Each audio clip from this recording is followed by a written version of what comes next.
I started my journey from the environmental side of things. Having grown up in Alaska, like exploring the outdoors, and I always loved looking through the old Patagonia catalogs. I would cut pictures out and I would hang them on my walls and make cards, and found so much inspiration from those. Flipped through a Patagonia catalog and I emailed all the photographers that had a byline, and I asked them if I could come and work with them. And one of them was in Driggs, Idaho, and I ended up here, and that's when I started shooting in a somewhat professional capacity. Keyed into environmentally conscious companies, and I literally had someone tell me, you just have to take what you're handed, because like how else are you gonna make it as a photographer, you know? And I just like, well, I don't think that's gonna work for me. Like, I'm not gonna be inspired. I'm not, and if I'm not inspired, my work is gonna show. Piece of advice that I got from Rocky School of Photography, which was like, if you want to shoot a type of project and you don't have work that looks like it, go and shoot that on your own time, and go and shoot it as if you were being paid for it, and share it.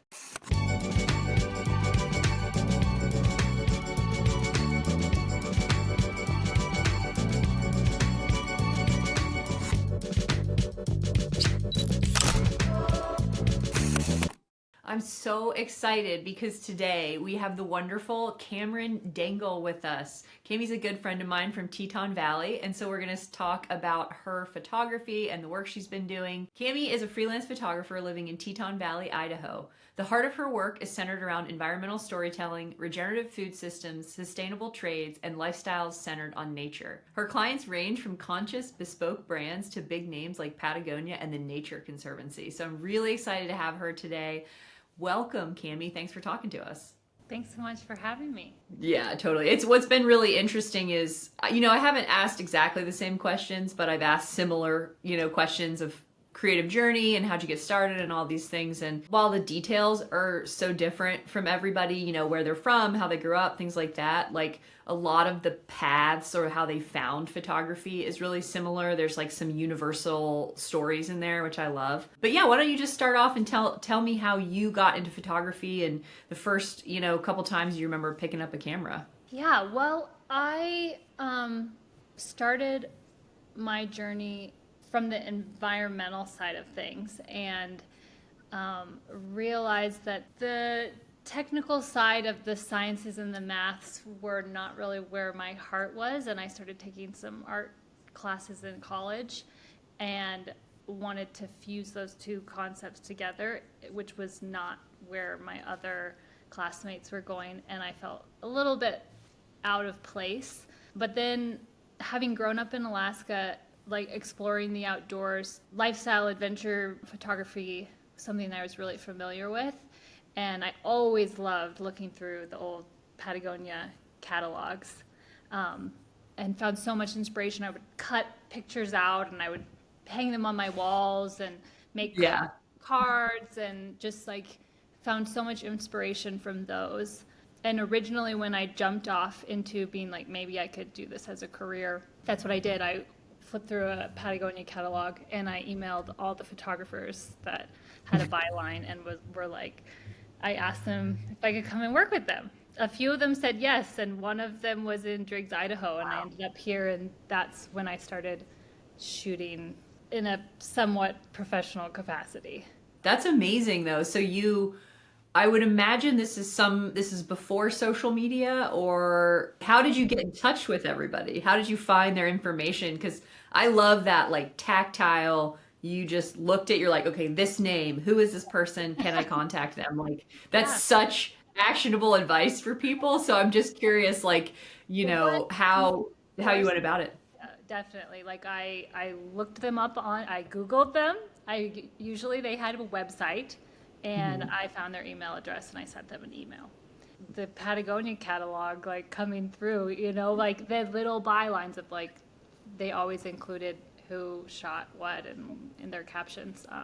It was a different journey than now, where everyone has an Instagram or beyond that. I had a blog at the time, and the blog was big. So who, if you don't mind, saying like, who was the photographer and what was the scenario in which you were able to sort of, moved to Driggs, Idaho, which is a beautiful location. For those of you who don't know, this is where I used to live, and it's at the base of the Tetons, and you have national parks right there, and there's so much. There's actually a lot of production going on in that area these days, but I would imagine when you first moved there, there was not as much, like you said, not the social media. So give me a little bit of a segue of how that ended up happening. Well, 3 photographers told me yes. Most everyone was like, "Oh, I don't work. I'm like a one-person show. I don't know Right. what I'm doing," which I can relate to a lot now. One of them was in Bishop, one of them was in Salt Lake, and one of them was in Driggs. And I had come through Jackson, Wyoming. My best friend from college grew up there, and I came home with her for spring break one year. So I had come through here, and I was like, "Oh, well, it's close to Jackson." I remember kind of thinking, I wish it was maybe in Jackson. And since then, so glad to be on So this. glad it's not Jackson. It worked out really well. So Yeah. the photographer that I worked with, his name is Gabe Rogel. And he is still working in the outdoor adventure scene. And he had a little studio off the side of his house. And I came and worked as his assistant, intern, office manager person. And I learned a lot from him about how the industry works. I also learned, like, watching anyone do something that is also your passion, you kind of figure out what works for you, or what you want to kind of pull back on and do differently. So it was great. I worked with him for about a year, and he taught me a lot. Yeah, you can learn a lot in a year when you're more or less the right-hand person for someone who's doing exactly what you think you want to be doing, at least. Yeah. And just to be there and be there for the conversations and stuff, I'm sure you were just like a sponge soaking it all up. Yeah, definitely. Like email correspondence, editing, like he would have me cull images for him and then like look through and be like, okay, yeah, that was right on. That's what I'm looking for. And he would give me kind of portfolio reviews, and he was real with me. Like, didn't sugarcoat anything. I was his assistant on certain shoots, and just like getting to watch how he worked with clients, worked with talent, worked with different scenes was a really phenomenal experience for me. Yeah. Was that a paid position or was it kind of a volunteer work trade? It was supposed to be paid. And then right before I came, he was like, actually, I can't pay you, which I understand being in, but I was like, okay, I'm already like moving there. Maybe this will be this opportunity for him to pay me with information. So I went with it, and I was able to make that work for a little while, and then started working part-time and trying to do my own thing. Do you remember during those days with him any big aha moments, whether it was, aha, this is exactly what I want to do, or maybe the opposite of like, oh no, I don't want to touch this sort of thing? I don't remember having aha moments while I was in it with him. I was just, like you said, a sponge soaking it up, kind of like, okay, this is how this works.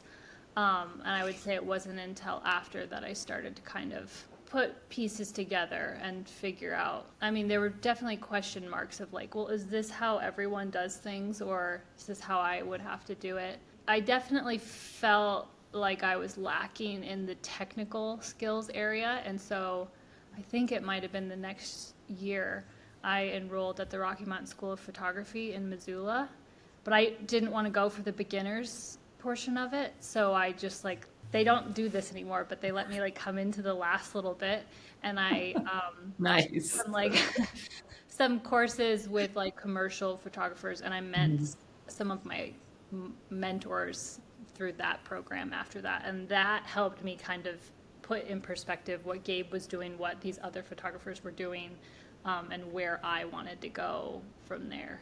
Yeah, I think that's so important to remember, is like you're assisting for this person and it's a great opportunity, but especially when you're young, you probably don't think about the context of this is just one person and this is not the right way to do things or the only way to do things. It's just a way to do things. So what roles, I mean, obviously your mentors that you connected with at the Rocky Mountain School of Photography, is that what it's called? Rocky Mountain School of Photography. Your mentors at Rocky Mountain School of Photography were farther ahead in the career and everything. What What types of things were they teaching you that you hadn't learned on the job? Well, one of the professors there that taught a course was Forrest Woodward, and Mm. I'm sure a lot of people are familiar with his work. I was so inspired by the creativity and the vision that he brought to commercial work. Learned a lot from him and how he looked through the lens. And there was another professor there who did a ton of commercial work, and he taught me a lot too about the more technical side of things and combining that with vision. Hmm. But I would say that Forrest was probably the most influential, and like I saw what he was doing, and I was just there's so much art that he brings to his work, Hmm. and that resonated with me in a way that other mentors or people, photographers that I admired, like it didn't really strike a chord in the same way until I was like looking at his work, and I adore his work. I think that Hmm. he's an incredibly talented photographer. Yes, he's one of the photographers that stands out from the crowd, Yeah. where you could see his image among, 100 other similar images, and you could Yeah. probably say, oh, that's Forrest Woodward, or you Right. could tell that that image was a grade above the rest. So that's really cool that you got to learn from him. Were you the whole time with this mentality of, I want to be a solo freelance, photographer, or were you open to other opportunities? Yes, I kind of had that in the back of my mind that I wanted to be a solo freelance photographer, but I was trying to figure out where my place in that world was. I was picking up on cues of things that I was feeling when certain jobs would come my way. Mentors be like, "You're a little too principled with like what you're choosing to shoot." Someone said to me like, "Do you want to have a cool Instagram or do you want to make money?" And what they meant was like the cool Instagram. This is when like being an influencer was coming into play, and I Hmm. just thought it was really not for me. Mainly I didn't connect with the products or the companies, and I was like, this feels tacky, this feels not what I'm about. At the time it was such a privilege to get asked. Now you have like however many in your like filtered out DMs where Hmm. people are like trying to get you to like sell their product for them. But like at the beginning of Instagram, that was new and that was fresh and it was like an honor, and even just some of the larger projects that came my way, I just like kind of had a icky feeling about certain things, and I was like, I don't want to be associated with this. Like, this is not what I'm about. I'm really keyed into environmentally conscious companies, and this I think that I didn't know that that's what I was tuning into at the time, but and so I was Right. trying to figure out like when these like larger productions would show up, and they'd be like it required a 20-person crew, and I'm having to pull in a producer, and I'm calling my mentor and being like, how do I put a bid in for this, and just being like, what am I doing? But this is success, Hmm. right? And I just didn't. It wasn't appealing to me at all. I was just like, Hmm. am I scared and I'm nervous and I should go for it and this is a good thing, or is like this kind of going against my own grain? And so kind of Right, figuring that right. out. And Like, when is it instinct telling you that this isn't a good fit, yeah, or is it anxiety or nervousness around pushing outside your comfort zone? people that I looked up to and was asking was advice for, and they're like, well, this is what it is, and this is what they were shooting and the commercial Hmm. jobs, like that's what it looked like. And that was good. And I just was like, I don't know if this is like a good feeling. This feels like the bad kind of anxious. We always say, I think especially in the creative career paths, we're always like, listen to yourself, listen to your intuition. Like your, intuition and your instinct as an artist is what propels you along. But at the same time, like sometimes the intuition or the anxiety is overwhelming and you can't hear the intuition or vice versa. And it's like Yeah. sifting through those feelings and really figuring out what's at the core. When you were in your early days and, trying to get clients, trying to make it work, how did you handle that? Were you saying yes to a lot of jobs and then realizing after the fact maybe that wasn't such a good fit, or were you turning jobs down? How did you approach that? I didn't really turn any jobs down, or very many. I sometimes, yes, I did some filtering, but I took on a lot of jobs and I just was like, okay, it wasn't a great fit, or this is what I'm going to do differently next time, or this worked great, I want to shoot more of that. Like you were just saying, I wasn't getting a lot of advice that was like, listen to your intuition as an artist. That was my own voice in my head being like, I think I need to listen to my intuition. Like, but everyone else was just kind of like, you got to make money. You take jobs. Yeah. You don't get the privilege to choose what jobs. I literally had someone tell me that you don't get to, you just have to take what you're handed.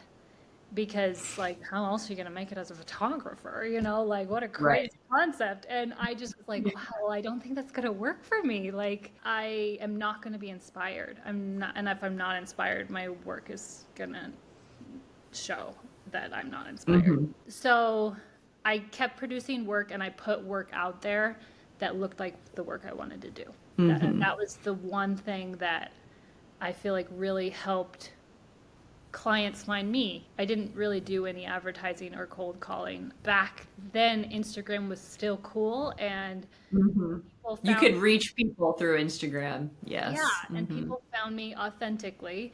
I just got asked to shoot projects that I would just so happened to be excited about. But there were some in there that I shot and were like, oh, okay, well, I'm not going to do that again. I'm not going to show anybody that work either. So yeah, I mean, so when you were doing jobs that maybe weren't such a good fit, were those that jobs that just kind of never put that work out there or really said this is what I do. You from the beginning have really curated this Yeah. is what I do. And I think it's interesting because the way you phrased it, you said, oh, it just so happened they were things I was interested in. But I think the point is that you put out there what you do and what you want to do. And those opportunities came to you because you put your work out there. They wouldn't have come to you otherwise. Yeah. So it's really a good lesson in, yeah, curating your own career almost. Yeah, I think you're right in that, like, people could only see what I was sharing. I mean, maybe they would find it some other way, but I wasn't putting it out there. And that was a piece of advice that I got from Reichman School of Photography, which was like, if you want to shoot a type of project and you don't have work that looks like it, go and shoot that on your own time and go and shoot it as if you were being paid for it and share it. And that was a great Right. piece of advice. And I still think I see photographers doing that all the time. That's your passion project that you hope to turn into something that you get to share on a larger scale or get paid for. We talk about passion projects a lot, and I think it's important to note that passion projects can range from the project that you shoot for your entire life and nobody will ever see those photos. Then you have the passion projects that are, I'm doing this on my own dime and with my own time, but there's a strategy of what I'm shooting and how I'm shooting it so that I can get the attention of other clients. So when we're talking about passion projects, it doesn't necessarily mean we're all just existing in a vacuum and shooting for ourselves all the time. Like you can have strategic passion projects that will get you paid work. So how have you found it now with working, trying to keep your projects and your clients under a pretty specific umbrella as far as brands and companies that align with your values? Because it's interesting, like, yeah, maybe 15 years ago you would have struggled to make a living if you only wanted to work with brands that were conscientious and sustainable and driven to improve the environment. But now it seems like that's actually like a winning characteristic to have. So have you seen that change, or how do you sort of think about that part of your career now? Yeah, I have seen that change. I mean, it's such a massive issue that's affecting everyone. And so, and some clients tap into that for reasons of integrity and others because they know that it will sell a product and you can usually Right. Greenwashing. tell the difference. Greenwashing, yeah. I'm still figuring that out. I'm doing a thing this year where I decided I'm not going to take on any projects that don't really excite me. I'm going to say no to things. And I'm going to see how that works. because when you're in the position where money could change dramatically, taking on a project for $4,000 or $5,000 here or there that could be a dramatic difference in your year, especially when they start to add up. And so we'll see how this works for me, but my thought is that I'm going to have more energy and more motivation to work towards the projects that I'm actually very inspired by. We'll hopefully be able to turn that energy and time into money. I'm still figuring that out, and I think it'll probably require me to do more cold calling and reaching out and seeking out some of the brands brands or organizations or nonprofits that editorials that I'm excited to do some work for. And where do you stand on working with clients that maybe don't have a a great record in the past for environmental concerns, but are, making effort to sort of join that conversation? Is that something where you would want to be partner with them on a creative project to sort of get them to that next level of sustainability and, positive impact? Or are you kind of like, no, I only want to work with the tried and true brands who have already been doing it? Well, I'm definitely drawn to kind of like classic OGs, but I would be open-minded to working if a project presented itself to me and I saw that they were moving in a direction. I would be excited to be a part of that if it felt authentic and genuine. Yeah, so I think that's great. Like, try to be open-minded, but also try to like read between the lines with like some of the greenwashing stuff. I've found that sometimes with those brands that are looking to go in a different direction, they still set these guidelines that don't really work for the direction that they're going in. And so I've learned some lessons in that regard of being like, well, I think I would have to set my own terms and speak up about them and be like, I'm going to have more creative control in this scenario, and these are the bullet points that trusting myself and my own vision and creative direction. Shot a project last year where I was like, I know this isn't going to work. I know this is not what they want. And sure enough, all of the shots that they made me take, that I was like, this is just going to be bad. They didn't select it because I was like, that's not, those two things don't make sense together. Getting more confidence with every shoot and learning to trust myself and speak up in a kind way, but also in a way that's like, I know what I'm talking about. And like you are a valuable member of the team, and your perspective and your experience counts when it comes to creating these things. Yeah.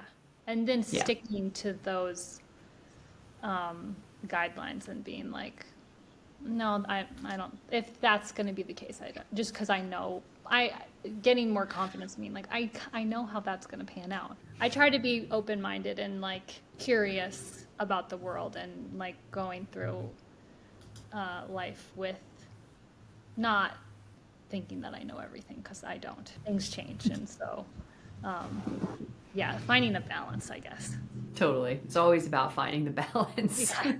Yeah. You mentioned confidence. Has that been, is lack of confidence or fear of criticism or rejection, do you think those things have held you back in the past? Yes.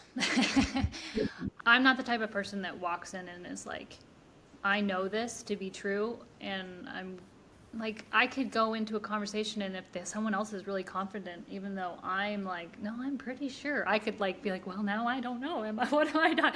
So like, just using my real life experience, and also realizing that we are all just kind of bumbling through things, and Yes. when we have convictions, to stick to them and stay true to your values and what your vision is, and like just maybe picking up on where my strengths might be and allowing myself to lead in those areas. I mean, being an artist is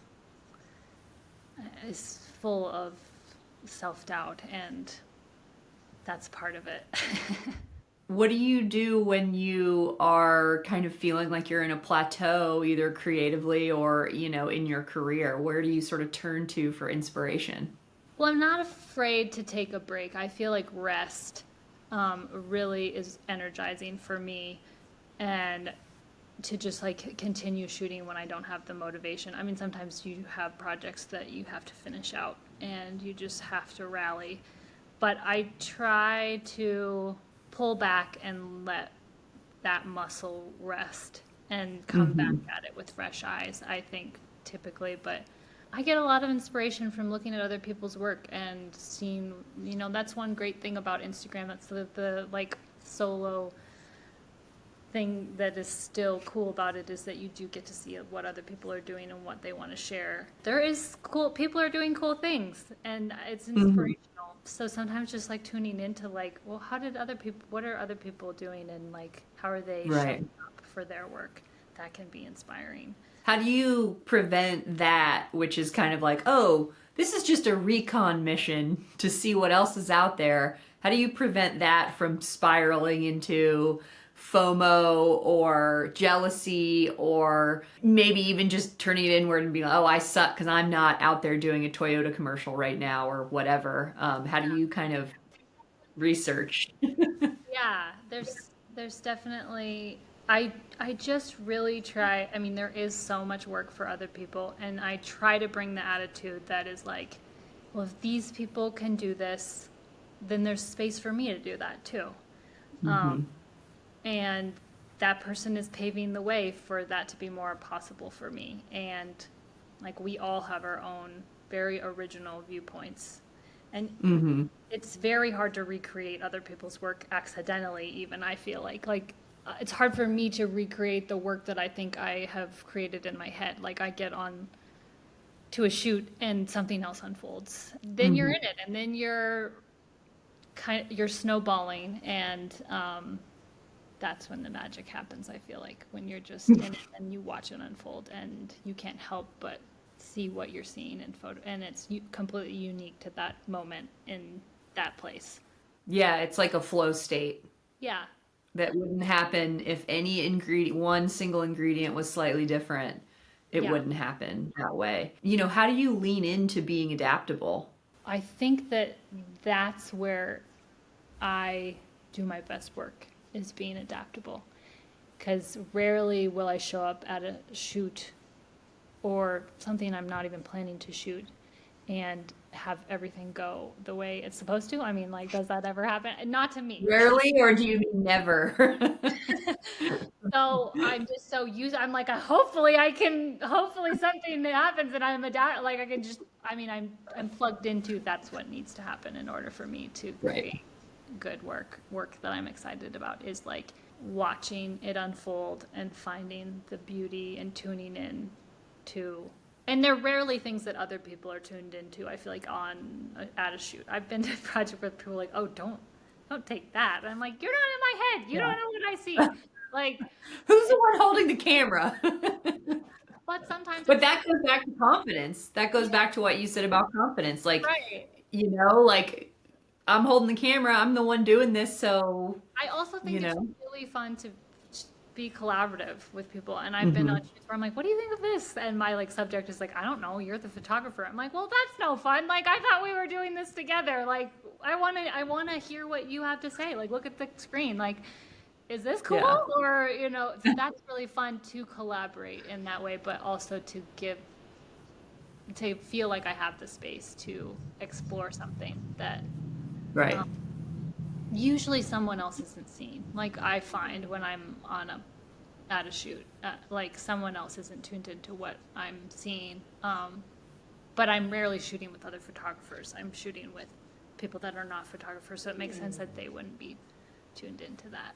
So you mentioned after doing the assistantship and going to school that you got a job and were trying to get into full-time photography. So how did that? Do you still kind of keep a part-time job or work other gigs, or are you 100% Sure. photography? I was working at a local backcountry shop, and it was really hard to have the flexibility that I needed. It's a lot of like ups and downs for me because work is not consistent. So having enough in the bank that you can just take that as a reset period and then let the projects come.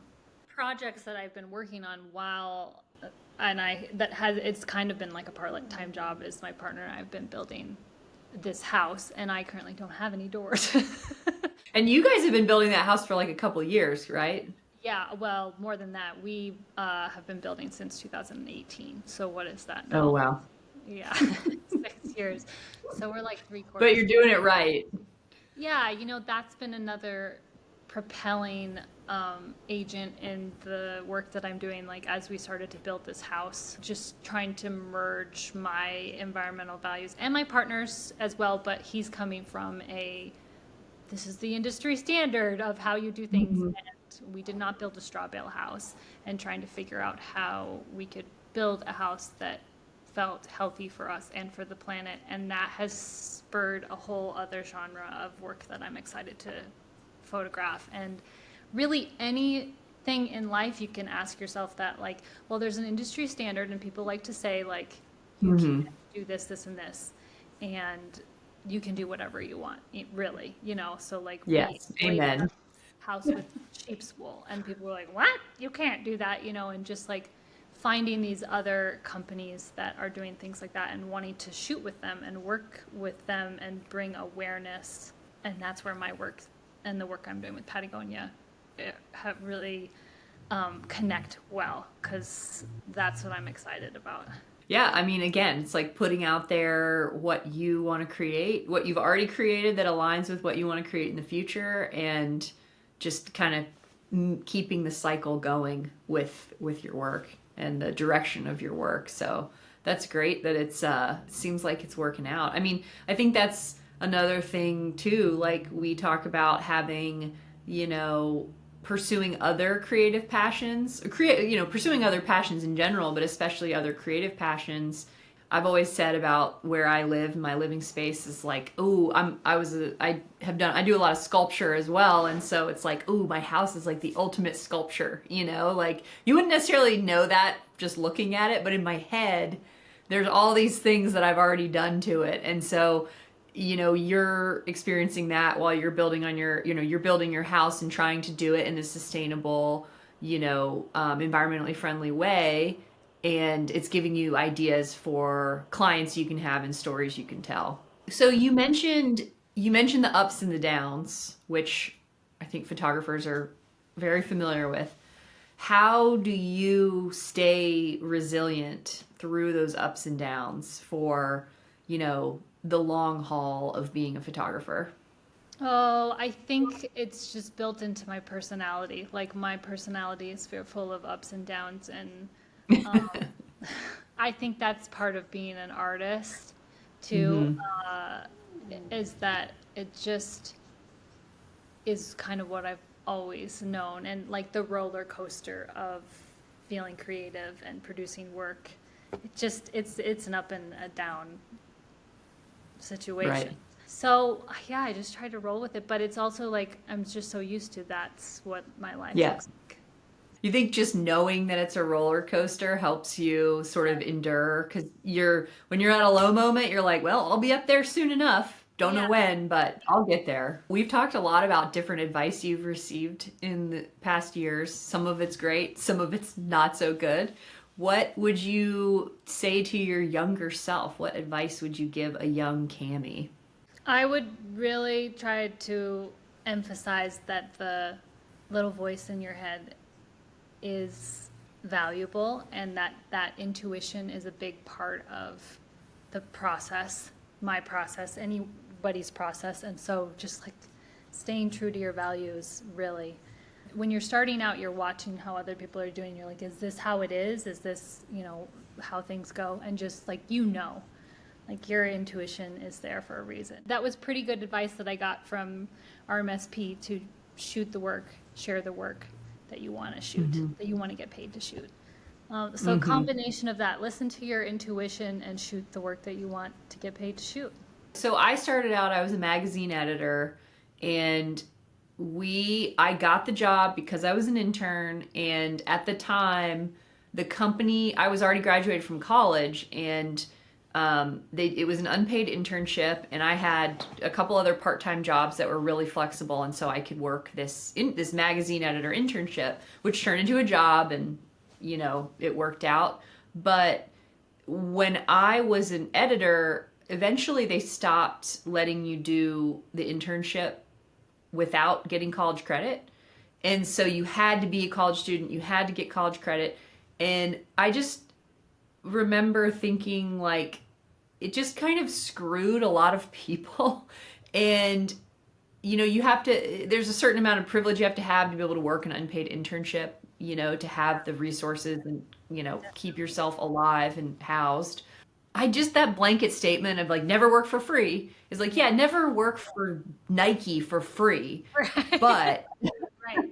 there are times when it is the exposure that you're getting paid with or whatever. Like, again, it kind of goes back to that strategic passion project. Like, if this is something that you want to be doing, you would be doing, whether you're getting paid or not, then, and it's a stepping stone to something else, then it's worth considering at least. Only work for free if you know that the benefit is going to outweigh the time.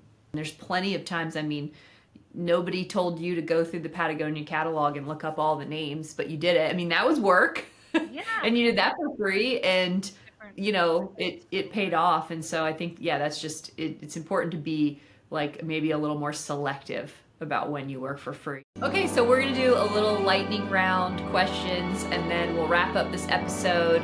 But Cami is not leaving us yet. She's gonna be joining us for a slideshow in the next episode.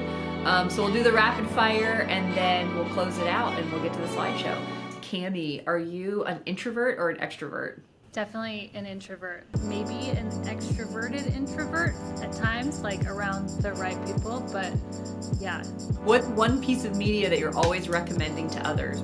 I have been listening to Late Bloomer Ranch, Corinne McAndrews' Nice. podcast called Soft Focus, and I've been really enjoying some of her recent ones. They're exploring a lot of relevant, not extremely dogmatic approaches to holistic living and ranching. This one's fill in the blank. Taylor Swift is blank.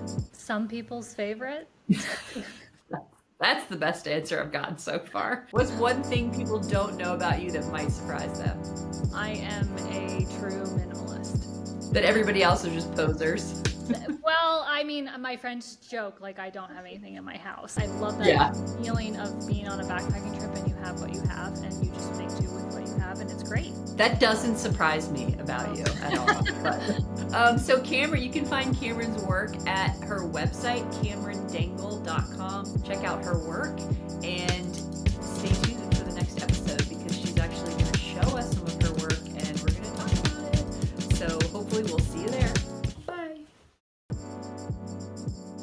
I just love everything about this photo. This was from a shoot in Cordova, Alaska for a small fishing company. And this is also a shot of compost, a finished product from Full Circle Farms. I got to work with Lindsay Love, and she just started her own company, and she asked me to do some work for her to build her website. Last summer, during a garlic harvest in Idaho in the Hagerman Valley, he jumped in the tractor and whipped across, and I just was like, oh, that's absolutely gorgeous. This is not what I meant to shoot. I was not trying to shoot backlit pretty things, but I just couldn't help myself because it was just so pretty.